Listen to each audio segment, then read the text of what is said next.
Hey everyone, it's Sleepy Reader. Hi, how you doing? I haven't been able to make as many videos as I really would like, but anyway, here I am.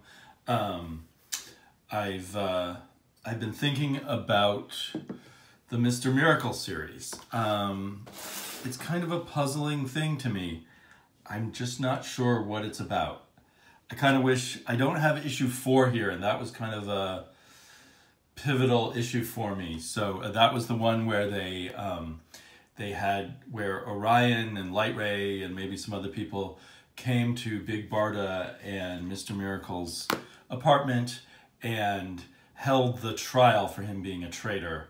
And they made a big deal about getting a veggie plate with dip and stuff. So it was like a poorly organized cocktail party or something, or you know, hastily organized party at one's house when friends are suddenly coming over. Only this was the trial from the seemingly insane Orion to decide if Scott Free was a traitor. The grand gods brought down to this sort of humdrum everyday life kind of scene while the supposedly grand things were going on.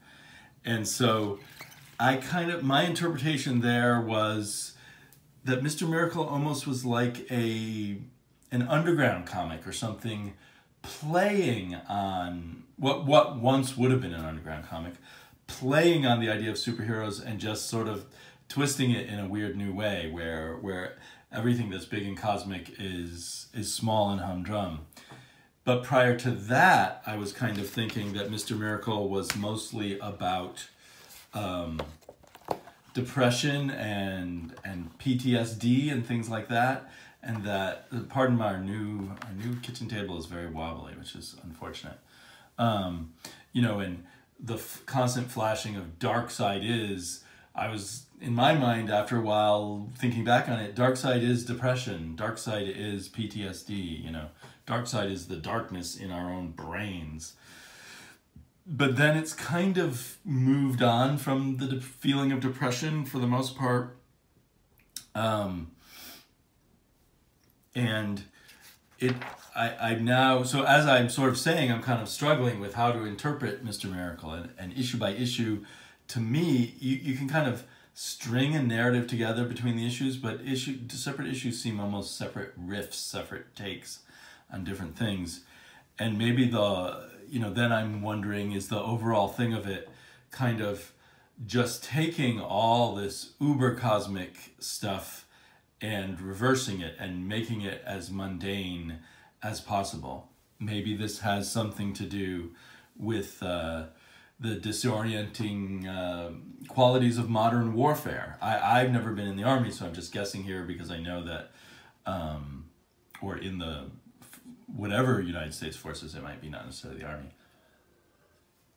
Knowing that Tom King was a field operative in various hot spots in the world for the CIA, and imagining how the modern soldier goes to some kind of hellhole or some incredibly difficult and dangerous situation, and then is rotated back into the United States, and it's just the regular suburban or urban life in the United States again before you rotate back out into that hellhole again. So that must be very disconcerting, and the juxtaposition of the weird and the wild with the mundane. And just sort of all the adult concerns and adult behavior. This particular adult behavior is not really my cup of tea, if it's supposed to be serious bondage or something. But anyway, so yeah, I don't really know what to make of it. And in the most recent issue, we have, the previous issue had this, for the most part, fairly realistic and at times dull or tense, but anyway, mundane kind of birth scene, where they finally named their son Jacob. And then we have the following issue where they're going through the normal period of having a baby and not being able to sleep because you're feeding the baby and trying to get it back to sleep, and wiping it, I was saying changing the diapers and all of that stuff, and just all that mundane stuff that's kind of overwhelming for new parents. But at the same time, they're going off to war and continuing this big war against Apocalypse with Mr. Miracle now the leader of the New Genesis troops, and the weird juxtaposition between the two, and you know, both experiences being kind of painful. So something at the beginning and often at the end of every issue of Mr. Miracle are direct quotes from Jack Kirby's early 1970s Mr. Miracle issues, and you can kind of tell they're in a kind of I don't know, they're in their own kind of boxes. So I think every issue has it. Let's see. And I realized right away, starting from the first issue, that these came from issues of Mr. Miracle. What I didn't realize is that for every issue, he uses, Tom King uses quotes from the actual original Jack Kirby issue of Mr. Miracle. So if it's issue number 7, it's quotes from issue number 7. Because at first, at the end of issue number 7 and the beginning of issue number 8 were stuff about the lump and the battle of the id. And I thought that took me back to the idea that all of this is an illusion created by Darkseid because of the nature of the lump and the battle of the id issues. But maybe it is, maybe it isn't, because every issue has these things, and it's a numbering thing. So if we, issue 7, we have this stuff about wood. Oops, sorry about the camera's not getting this stuff in camera. But would scot-free be so foolhardy as to return to the nightmare world from which he escaped? Yes, good friends. And so I was too lazy to dig in my boxes and find the original issues. So I've gone with this very clunky giant omnibus of all of Jack Kirby's Fourth World stuff. But here is the version of issue 7 in this omnibus. There's the cover. Great stuff. I'm lifting up my mini tripod here. There's a vision of Apocalypse, the Apocalypse trap. The parts that he quotes aren't always in the same part of the story.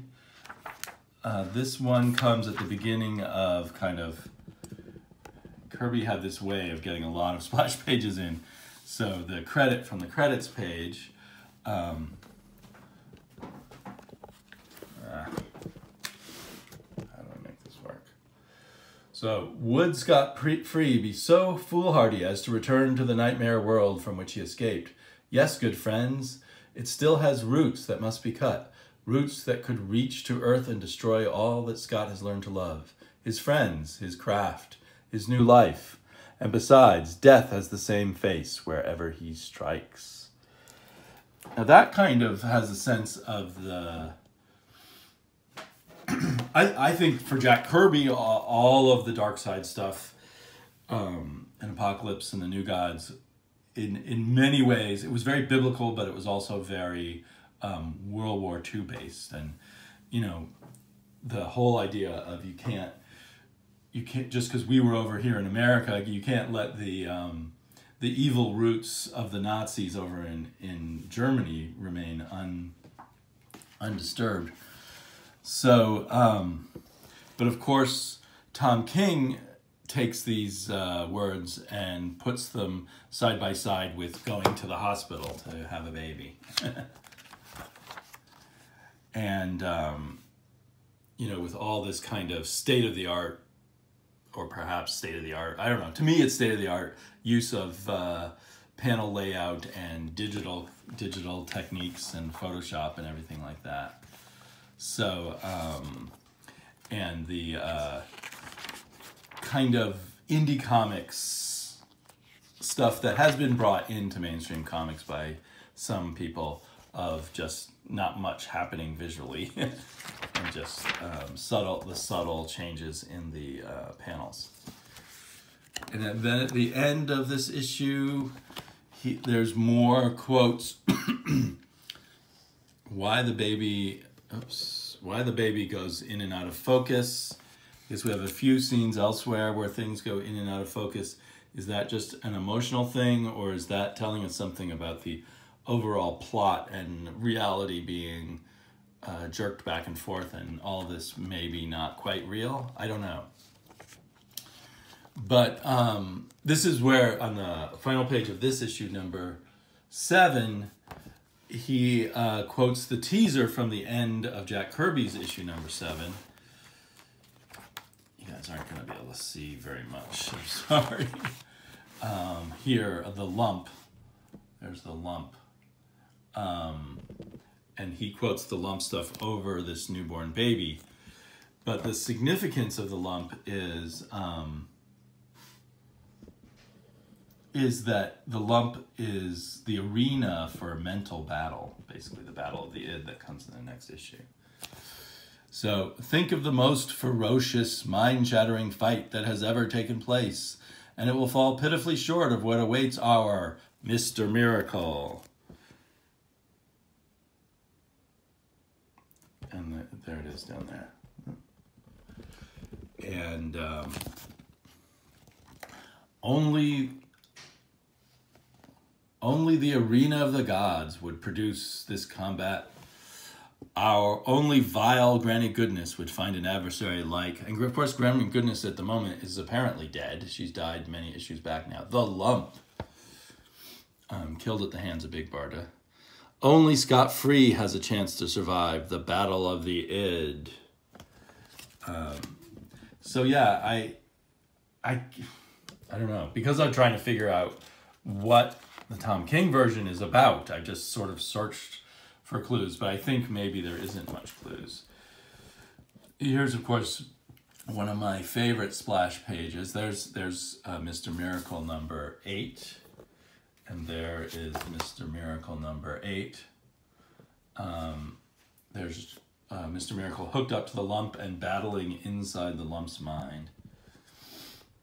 And so for number 8, we get stuff about the battle of the id,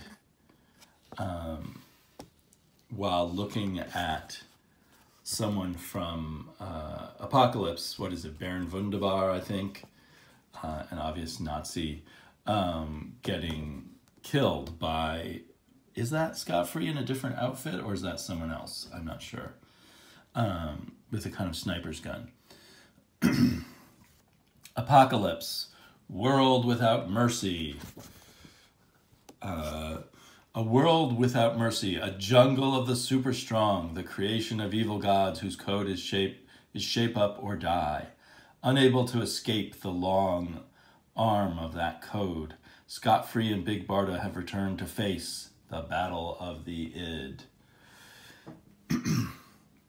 But it has a different effect, of course, being spread out picture by picture. What that effect is exactly, I don't know. And this was actually the first issue of Mr. Miracle I ever read as a kid. I must have picked it up off the stands. It's pretty mind-blowing with the female Furies and this vision of Granny Goodness's concentration camp. This is section 0, where people go in to be tortured and are never seen again, which, you know, shades of the real-life concentration camps. So, yeah, and then Mr. Miracle gets hooked up to the id, who is just a lump, or not the id, the lump, who is just a lump in the real world, but inside his mind, he is an utter undefeatable god, and Mr. Miracle is sent in to fight him. And they have a fight in this abstract landscape. The lump can change into anything, and Mr. Miracle is surely going to be defeated, but he he is supposedly dead, but then he turns out to be alive, and the way he defeated the lump was by showing him his own reflection, and him seeing how ugly he is. Shocked him to death, or shocked him back into a coma. The horrible sight of himself. So I think that's kind of, this is a total aside, but that's kind of the fantasy of those of us who aren't torturers and Nazis and fascists, is if only they could see what they really are, they would be overwhelmed by that. I don't know if that's true. So, but of course what we got in here, as I said, is this entirely different thing of the juxtaposition between raising a baby and fighting a war. But because it was the lump, the baby is kind of like the lump, I guess, is pure id and controls you somehow, and has no self-awareness. I just kind of made up connections in my own mind there. Now, this baby is named Jacob, and it didn't occur to me till later that Jack Kirby's real name was Jacob Kurtzberg. And they brought back in the character of Funky Flashman, who is well known as Jack Kirby's rather cruel spoof on Stan Lee after Jack left Marvel Comics. And they don't have House Roy. But Funky Flashman seems to be becoming a babysitter to, or kind of just a friend who helps her out a lot with the baby. And so we get these crazy things where he is calling him Jolly Jack. And Jolly Jack knows what Jolly Jack needs. He needs his Funky. So is that saying Jack Kirby needed Stan Lee as his babysitter? Who's a little funky? Are you a little funky?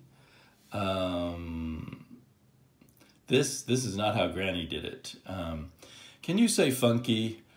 Goo, you're a genius, Jack. Genius, Jack. And of course, Jack Kirby was a genius of modern comics. And we got this crazy scene of, come on, Jumping Jack, of Stan Lee feeding baby Jack Kirby. In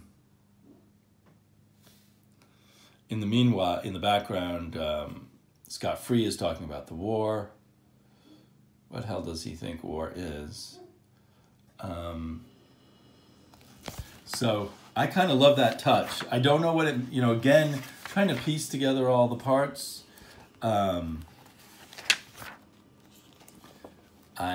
can't do it. There's no, what is Mr. Miracle's abilities as a leader? What is war like? I guess it's just all confusion. Like perhaps real war is. Again, I have not been in the army.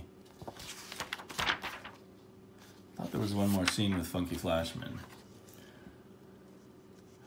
But at the end, we get a quote again from the end of this issue.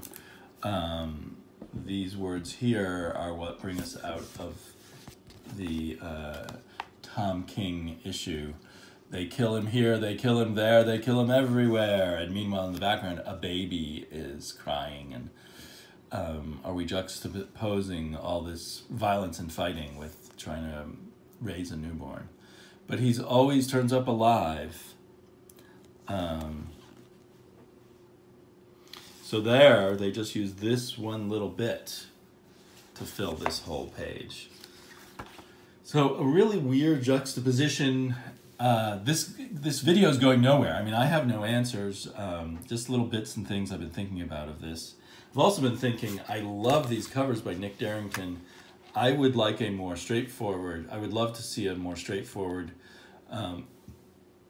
Mr. Miracle or New Gods type of story with illustrations like this. Don't try to be like Kirby, but capture the kind of fantastical fantasy of it. Mick Gerard's is, his art is to bring us down to reality and make things more mundane. And I guess it's important to see war that way rather than the grand, glorious Jack Kirby way sometimes. Anyway, I don't know if anyone else has any deep thoughts about Mr. Miracle. Does it make all one story, or is Tom King just creating little riffs and bits and pieces? And does he believe, as I've kind of talked about this with Batman, does he believe in superheroes?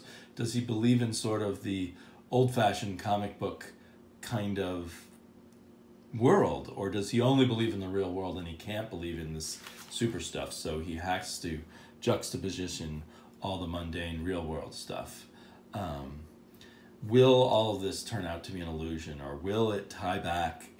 He literally in comments said that it's all in continuity, which blows my mind, because we have all kinds of people dead now that I think have appeared in other comics. So yeah, and what will happen with Funky Flashman and Little Jacob? Crazy stuff. Fascinating to read. Just beyond my powers to completely interpret.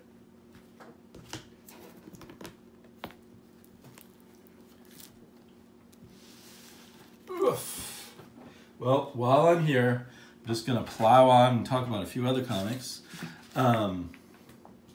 One that some people have asked me about and that I've been enjoying is Ice Cream Man, which after the first issue, I wasn't sure if the story would kind of continue closely interlinked with characters we saw in the first issue, but in the issues since, we have not seen the same characters. We might have seen one of the police women in passing briefly. She might appear in issue 2. I'm trying to remember if it's the same person, but basically the only link is this mysterious Ice Cream Man. And so we had an issue that was about drug addicts committing murder in there, but making them very sympathetic. It was a very cool and disturbing and depressing story, but really well done. And then we had this sort of phantasmagorical story about a guy who kind of was like Buddy Holly when he was young, but he only had one hit in the very, very early days of rock and roll. And now he's not much of anything, and everyone knows who he is, and he just, I guess, lives off the royalties of that one song. But then he gets given some ice cream by the Ice Cream Man, who no one seems to find it weird that he walks into the with his ice cream truck. And once he finishes the ice cream, he goes down into his basement and ends up in this surreal world full of characters who are out of songs, like Eleanor Rigby and what's that David Bowie spaceman guy, Major Tom, and others. They're flying around in the Yellow Submarine. There's a big battle. He has to come up with one more song, and it's inconclusive. He kind of wakes up from the dream at the end. So the other stories that ended in very great violence and horrible things, in this one, seems to be just a story of quiet desperation. But I liked it a lot. It was really good. It took a different flavor, but, and had the ironic shot of the Yellow Submarine at the end. And then, I think this is the most recent issue. It's interesting, here we have the Ice Cream Man on the cover. But inside it's a story about a guy who's having a baby, who goes to his best friend's funeral, and he's thinking about leaving his wife before the baby's born, and he meets the guy's father. But then we get these strange visions of someone in hell, and it's his friend in hell. That's never resolved. He apparently really is in hell, or it's never connected up to the story. And then we get the beginnings of what seems to be a story that is going to involve the Ice Cream Man and what he does and who he's connected to. So I'm interested in that. But that was also kind of a surprising sudden turn that made this issue to be continued, or part of a larger a larger tapestry of a story after all. So this was the oddest issue yet. So these issues are getting odder and odder, but it's still very entertaining, and I'm very happy to be reading Ice Cream Man, and it just feels like a unique comic to me. Not 100% satisfying, but a lot of cool stuff, unique, Twilight Zone-esque, but in its own original way.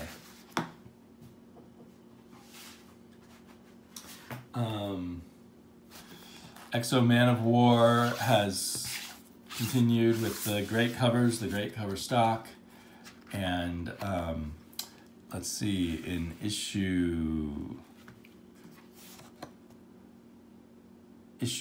I guess in this issue 13, they kind of completed the overall story. There were some slight, I don't know. It was fine enough of an ending. I didn't totally love it. It wasn't deeply satisfying, but I've enjoyed the trip along the way. I think in a way, I wonder how it'll read in trade, because I don't feel the ending is as strong as everything else. And then it says to be continued, but really we finished up this story and we're segueing into our next story. He appears to be diving into a sun to kill himself? I don't know. And then in this issue, we start with him trying to dive into that sun. And it's still not totally clear if he's killing himself, but I think he is, until he gets somehow, even though he's in this, astronomy really bothers me in comic books. This is probably not, one of the worst things, but he's in a sun, but he's between galaxies. And I suppose there may be suns in between galaxies, but generally I think there's a void between galaxies. And the distances involved, he gets a message from Earth while he's in a sun. I think if you were in a sun, you would it would interfere with any kind of, messages that are created by radiation of some sort. Plus, how could the message travel what is probably millions of light years away from Earth? And why do they always in comics have to have, if you go to an alien planet, you're also in another galaxy? When you consider that the next galaxy over is I think 150 million light years away from the edge of our galaxy.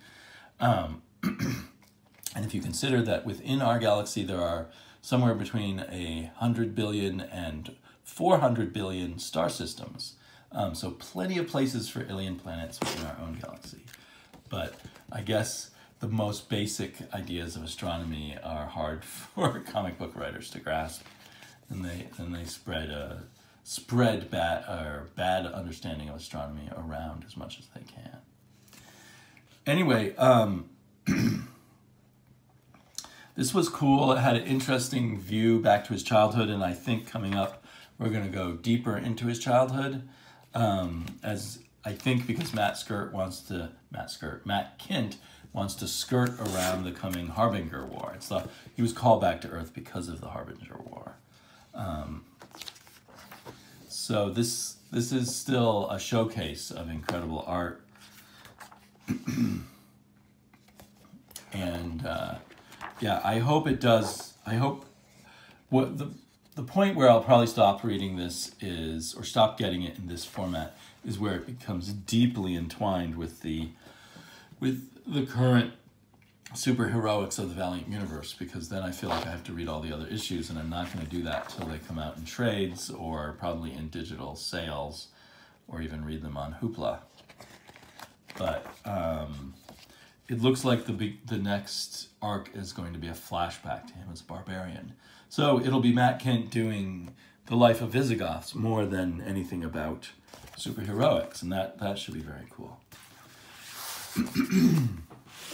And I think the last thing I'll talk about here while I'm babbling on is the entirety of the Donny Cates sort of maxi series or limited series that he ended up doing. I mean, he started on issue 13 of Thanos, but then they've canceled Thanos for now at issue 18, which was the wrap-up of his story called Thanos Wins, which he did with the help of the artist, what's his name, Jeff Shaw, who did such great artwork with him on God Country. And so a very good choice of an artist. I think I've talked about an issue or two of this. I really enjoyed it. It'll probably, it actually will be the perfect trade read because it's actually just a short story in a way, or a novella. It's not a deep, complex story. He goes into the future, the far future, the end of time, basically, called by his future self, who's destroyed just about everything in the universe. And I guess at this point, I'm going to kind of spoil the very ending of this. So if you plan to read Thanos and Thanos Wins by Cates but haven't yet, I enjoyed it. And it's worth reading, probably best in trade or some digital thing. Where you read it all at once, I'm guessing. It's, even though it's dark and depressing, it's also kind of light and goofy. So now I'm going to start spoiling it. Thanos, with the help of Thanos, kills off the last of his enemies.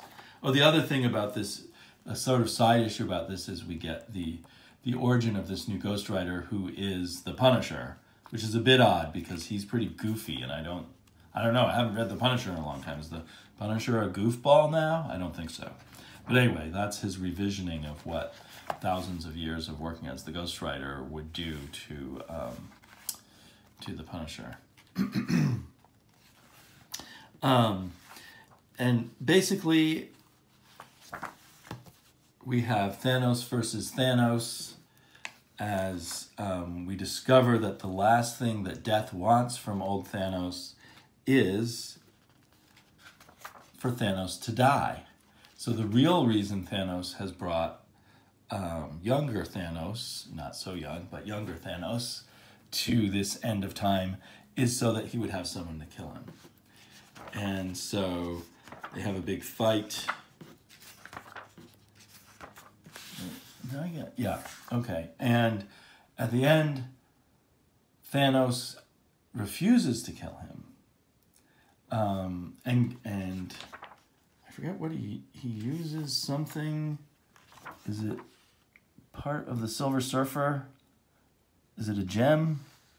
He uses a gem to go back to his own time. And he swears that he's going to do everything to erase this future Thanos. In other words, to become a different Thanos, not to become the Thanos that's still obsessed with Lady Death. And we did have the fact, I think, early in this series that the current day Thanos is not obsessed with Lady Death anymore. And then it's explained to him that never really goes away. Well, old Thanos says that never really goes away and you continue to be obsessed with her. But, you know, talk about how the lump in Mr. Miracle was defeated by actually seeing himself. We have a scene where he gets the penance vision from this cosmic Ghost Rider, and that causes him to see all the horrors that he's committed and everything, and he loves it. He says, beautiful. And this is what old Thanos does every morning, like his coffee in the morning, is to stare into the gaze of the Ghost Rider and see all the awful atrocities he's done. And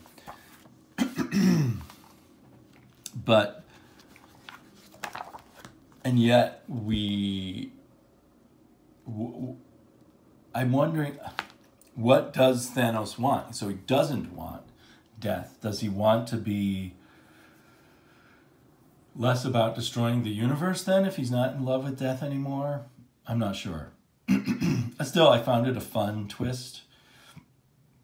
And it kind of makes this whole thing kind of an alternate universe story. Now Thanos is going to go off and do something else. What is he going to do? I don't know. Is this kind of wiping the slate clean to make way for some other Thanos? Or did Donny Cates just think of this and now it's kind of convenient for Thanos to do the unexpected? The thing that always puzzled me throughout reading this, like here we see the gauntlet with the gems, but I don't think Thanos has the gauntlet with the gems, the infinity gems in them here. So what is the source of Thanos' power? How is he able to kill every living thing on Earth? Not on Earth, sorry, in the universe. Where does this come from, and what exactly is his power? I'm trying to think back. I read mostly about Thanos in the 70s, like with Captain Marvel and stuff. I guess, I thought he was super strong, evil schemer, but I didn't think he just had infinite resources of power unless he got hold of those gems that he wanted. So, I don't know. I never did read the Infinity War, so I'm thinking of going back and reading that. I think there was a $1 sampler issue of that, and that'll probably send me back to Marvel Unlimited to read that if I have time. There was also this Thanos Annual, which was all stories of evil things Thanos had done. So basically different writers trying to think of different ways to make Thanos evil. And they were pretty creative about it. But on the other hand, the only thing here is that Thanos is evil. There's no story, there's no growth, there's no redemption, there's nothing. There's just the sick little joke of Thanos is evil and different ways to make him evil. So I kind of half enjoyed it and half felt a little bored by it.